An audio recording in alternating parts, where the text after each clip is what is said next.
مساء الخير طفيلات، شحالكم؟ ياك لاباس؟ ياك بخير؟ ان شاء الله تعود اموركم بخير وعلى خير. مرحبا بكم معايا على فيديو جديد. الى عدتي اول مره تشوفي قناتي ما تنسي تنضمي لنا، ديري اشتراك وابوني وفعلي زر الجرس باش يوصلك ان شاء الله كل جديد. والطفيلات المتابعات الوفيات وني بكم كاملات، ما هي وحده عن وحده، والله الا قال فيا ذاك تعدلوا كامل وذاك تقولوا لي كامل، والله الا وني بكم مشكورات، ما هي وحده عن وحده. ما تنساو لي الطفيلات لايك، عدلوا لايك ان شاء الله. باش نبداو هذا الفيديو ديال اليوم. بالنسبه للفيديو اليوم اللي عود خاص بالتبريمه ديال الحمام ان شاء الله، اللي باغي ندخل للحمام ونعدل تبريمه واللي نصورها معكم. تبريمه بسيطه يقد اي حد يعدلها. فبالمناسبه الطفيلات راني نعدل تبريمه للبيع في منتجاتي. كاينه تبريمه ديال الحمام زينه ما شاء الله الطفيلات بشهاده الجميع. نعدلها تبارك الله بمجموعه من الاعشاب الطبيعيه وعرفت كيفاش نختار الاعشاب اللي تصقل وتبين لك الفرق من الاستعمال الاول. فاللي قبضتها كامله ما تندم عليها. طفيلات كامله اللي قبضوها راهم شكروها لي وما نحتاج كاع نشكرها لكم تبارك الله بها. ورخيصه مولي ب20 درهم فقط. بطيطه ب20 درهم دير لك اكثر من استعمالين او 3 أو 4 وغنيه تبارك الله من العشب. المهم نبقاو في الفيديو ديالنا اللي نعدل معكم تبريمه سهله ما فيها اي تعقيدات. عندي هون شوي من الحنه ديال الجسم كي تشوفوا، لا شوي ماني باغا نكثر، باغا نديرها لا في الاستعمال ديال منين ندخل الضريك، يعني ماني باغي تبقى عندي. قبضت هون شوي من الحنه واللي نضيف عليها شوي من سكر سنيده راعيه. السكر الطفيلات ضروري تضيفوه في الحنه. بالنسبه للطفيلات اللي دائما يقولوا لي عنهم الحنه تقنديهم والله لا يديروها ويقعد لونهم دخان وذا الشيء، راهي لا تقنديكم. حاولوا دائما ديروا طوبه من السكر والله شويه من سنيده.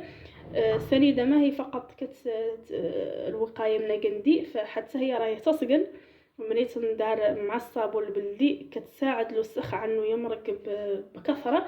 جربوا الطفيلات ردوا عليا السكر سنيده، ولا جبرتوا سكر كلاصي يكون احسن، يعني باش يتميلونجا مزيان مع الخليط. فانا عندي لا سكر سنيده ليه نضيفه كي قلت لكم ما يخلي الحنه تقنديك وفي نفس الوقت مولي يسقل.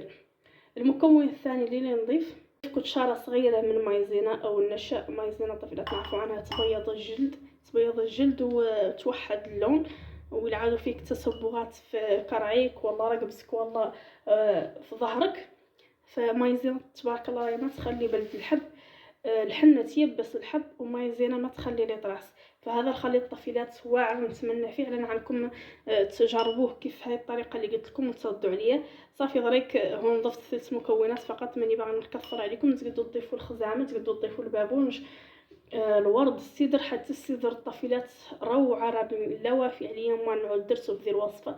السدر الطفيلات نتائجه وفوائده ما نقدر نذكرها لكم تبارك الله لا تحصى ولا تعد.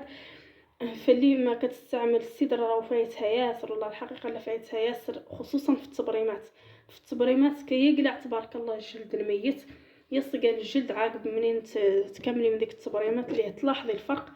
المهم انا ما عندي سدر درك كي قلت لكم، داكشي علاش ما درتو عافيه عليا اللي نزلت نمشي نجيبو.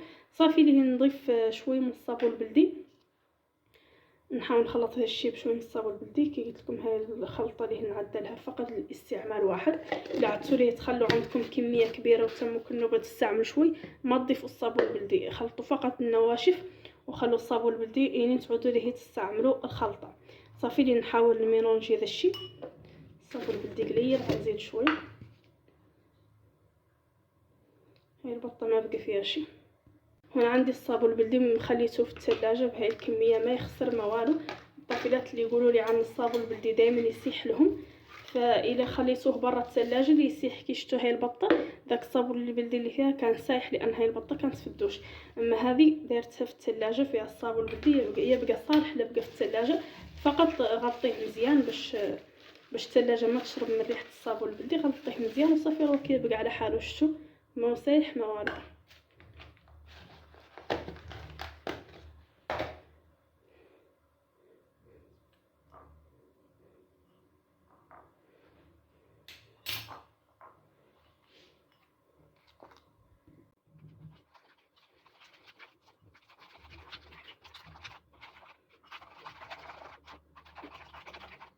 الطفيلات من بعد ما خلطته ليه نزيدو اخر مكون اللي هو الحامض، الليمون الحامض، باش هذه التبريمه تعطينا تفتيح وتعود التبريمه كامله متكامله. دائما الحنه الطفيلات حاولوا ديروا فيها الحامض والله النتائج تبارك الله زينه في تفتيح البشره، يبيض ما شاء الله. وصافي هذه الحامضه اللي نعصر ليه ندخلها معايا في الدوش ملي نعود نلبخ جلدي بالحنه، نوخض عليه حتى هاي نص حامضه. بالنسبه للركب والاكواع وذوك البلايص اللي عندك فيهم الكحوليات توخذي عليهم الحامض تبارك الله راهو يسقل. وجربوا هاي القضيه وتقدوا ملي ديروا الحامض والبيكربونات ولا الحامض ومايزينا تغمسوا بحالك وتحكوا بلاصه المناطق السوداء. هاي النصيحه دائما نقولها لكم. صافي ليه نخلط مزيان، يعني ندخل عصير الحامض مع الخليط. اذا بغيتوا الطفيلات تقولوا اذا بغيتوا الطفيلات نقول لكم اش نعدل في الروتين ديال الحمام من نعود لهن الحمام الاسبوعي، يعني ذاك اللي يعود مره في الاسبوع اللي كنستعمل فيه الحنه وياسر من الخلطات. اذا بغيتوا نعطي لكم اش نعدل فيهم من وصفات وذا الشيء قولوها لي، نصور لكم ان شاء الله فيديو يغارني نشوف كانكم باغينو ولا بداي. صافي الخليط راعيه تخلط مزيان. شفتوا بالنسبه للطفيلات الحنه اللي يقولوا لي عنها ما تصلح في البرد، هي تصلح ولكن خاصك ما تلبخي بها وتخليها في جلدك. هذيك اللبخه ديال الجلد وتسمي تخليتيها كوش فوق كوش، يعني طبقه فوق طبقه، وعاد 3 ايام عاد تجلسي الحمام. هذيك الطريقه تصلح للصيف فقط.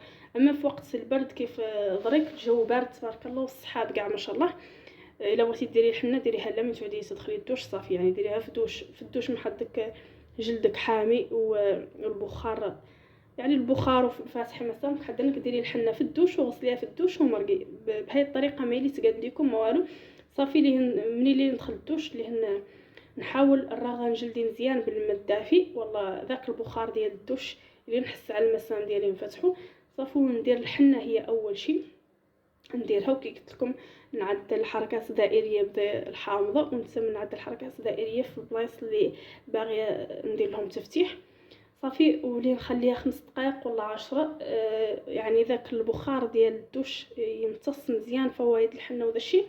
وحداني نشللها ونبدا نحك بالكيس وتفرجوا لي الطفيلات على كميه الوسخ اللي تمرق منك عقب ذي الوصفه. فعلا الطفيلات اللي ترحمون عليها والله الا وصفه زينه. حاولوا ديروها بنفس المكونات. الا بغيتو ديروا على اضافات ما مشكله، ولكن نفس هاد المكونات الطفيلات رائعه، نتيجتها رهيبه جدا. نتمنى فعلا عنكم تجربوها. صافي كان هذا هو فيديو اليوم الطفيلات، ان شاء الله يعود يعجبكم. ما تنساو ديروا لي لايك وتقولوا لي في التعليق اش باغي نشوفوا في الفيديوهات الجايه. خليت لكم الراحه ومهباس.